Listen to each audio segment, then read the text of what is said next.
Good evening to you. It's been the hottest September day in 100 years, with temperatures soaring to 34.4 degrees in parts of the south. But while some soaked up the sunshine, others faced torrential storms. Power cuts affected up to 4,000 homes in Dorset, as Christine Alsford now reports. At a time of year when we're often faced with an autumnal nip in the air, beachgoers were today making the most of the country's hottest September day for more than a century. In Brighton, temperatures akin to those from the peak of summer, but no lifeguards in attendance. Opinions split on whether we should keep them on duty later when the weather is good. When it's like this, there should be a lifeguard maybe. Obviously it's not needed when we have our usual September weather, but when it's like this then we probably should. People that blame councils and blame lifeguards isn't right. I think you have to take responsibility yourself and learn about the sea. Tragedies like that at Camber Sands in Sussex last month have pushed the death toll at the coast this summer to 12. The RNLI are still patrolling at Poole in Dorset, but also reminding people to beware of the risks. Look at the safety signs when you get to the beach, ask lifeguards for advice and really just have a really good time but stay safe. And with widespread heatwave alerts in place, health warnings are being issued too. Temperatures aren't dropping below about 18 to 20 degrees and that can really make things uncomfortable for many people and can be dangerous for some people. For example, people who have very young children or the elderly or people with chronic medical conditions.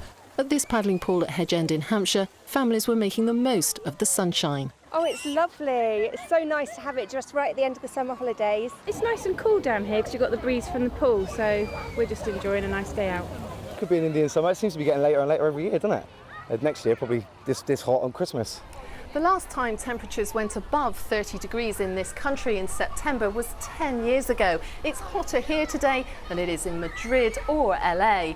Could I have a vanilla cone? Yes, certainly. Thank you very much. And everyone is finding their own way to keep cool. The penguins at Marwell Zoo may have been struggling with the conditions, but it wasn't record-breaking weather for all. More than 4,000 homes across Verwood and Ferndown lost power after a series of storms, torrential rain and lightning strikes. And even the pets took fright. The last gasp of summer is forecast to end for all of us by the weekend. Christine Alsford, ITV News. In other news, a man's been charged with attempted murder after a woman's parachute failed to open. The 40-year-old woman suffered serious injuries after she fell 4,000 feet during a jump at Netheravon Airfield on Salisbury Plain in April 2015. Emile Cilliers, who's 36 and from Amesbury, has been released on bail. An inquest has heard that a young nurse was trying to avoid a deer when she crashed and died in Hampshire. Ivory Lapitan from Basingstoke was driving on the A33 near Micheldever when the animal ran into the road. The 24-year-old lost control of the car and hit a tree. A fire caused by a television set has destroyed the ground floor of a house at Crawley in Sussex. 4 fire engines put out the blaze in Furness Green. 2 people were treated at the scene by ambulance staff. A man accused of murdering Wiltshire woman Becky Godden offered police a deal in exchange for being left alone, a court heard today.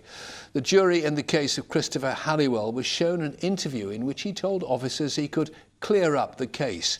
Robert Murphy reports. Christopher Halliwell making what appears to be an offer to detectives. I can resolve the matter, but I don't want you coming back every couple of years, every 5 years, every 10 years, whatever. With this, with something. As if it goes to court and I'm found guilty, that's it.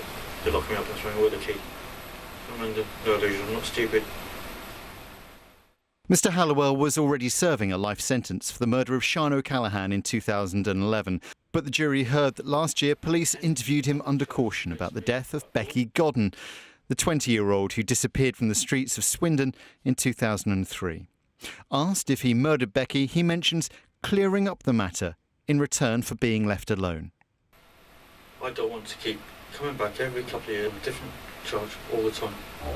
So what I'm saying is, if I can clear this up next few hours, will everything else be forgotten?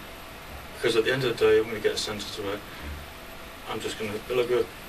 They're going to turn the lock and say, that's it, you're done. Mr Hallowell was speaking with the lead officer, Detective Superintendent Sean Memory, who's on the right here. Mr Hallowell denies murder at his trial and is defending himself. The jury heard an interview that Hallowell gave to police earlier in the day. In that, he admitted that, yes, he had used prostitutes in Swindon's red light district, but no, he said their names and he didn't have a relationship with the women, he said. Nothing more than a one-night stand. Last week, the court heard that Mr Hallowell was a regular client of Becky's, who was a sex worker, and became besotted with her. The prosecution in Mr Hallowell's case is due to end tomorrow, and he has told the jury he will give evidence to the court himself. Robert Murphy, ITV News, Bristol Crown Court.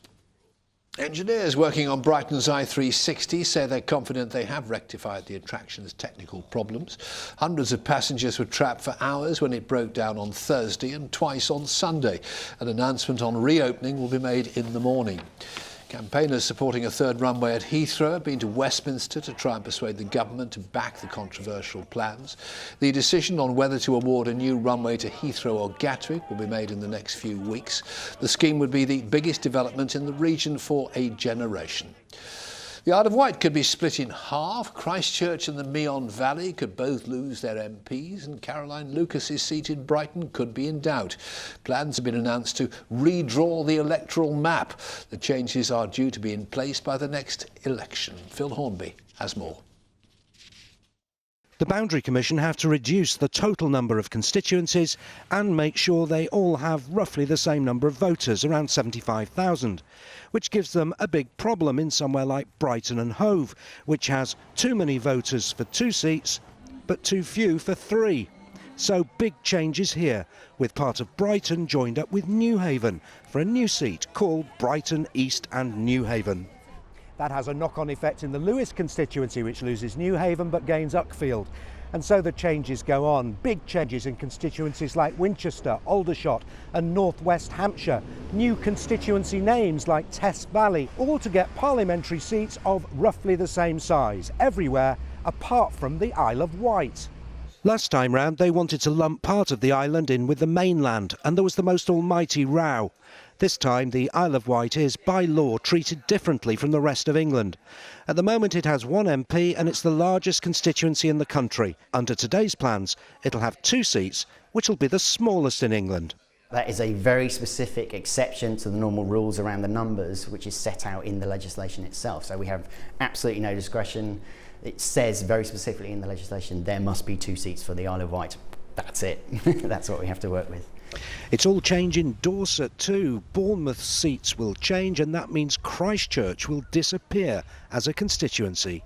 It'll change the political makeup of some areas. Britain's only Green MP, Caroline Lucas, for instance, doesn't seem quite so safe in the new North Brighton as she did in the old Brighton Pavilion. Check it all out on the Boundary Commission website and have your say. 12 weeks of consultation start now. Phil Hornby, ITV News, Westminster. Football in the Championship tonight, an excellent 1-0 win for Brighton over unbeaten league leaders Huddersfield Town. A goal from Anthony Knockert in the 80th minute clinched it, and Brighton now move up to 7th in the table. Finally tonight, from BFG to Charlie and the Chocolate Factory, schoolchildren across our region have been celebrating the work of Roald Dahl on what would have been his 100th birthday. 200 million copies of his books have been sold worldwide, and everyone has a favourite. My favourite book is The Witches. I like the BFG because I think they use a funny language. Charlie and the Chocolate Factory. Me too. Why do you like it so much? Because I like chocolate. Me too. Roald Dahl scored hit after hit after hit, but with new ideas each time, and that's just one of the things that makes him special. Everyone has a favourite. Our favourite, of course, is Simon Parkin, as long as he gives us another nice day tomorrow. Let's find out. Here he is.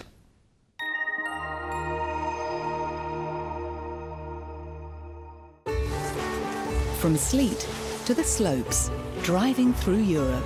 Eurotunnel the Shuttle sponsors ITV Meridian weather.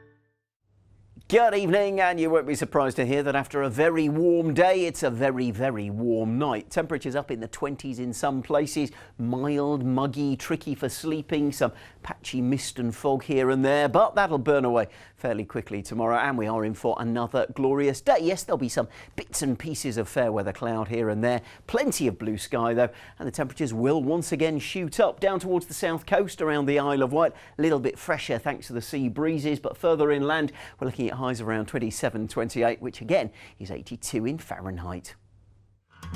Eurotunnel the Shuttle sponsors ITV Meridian weather.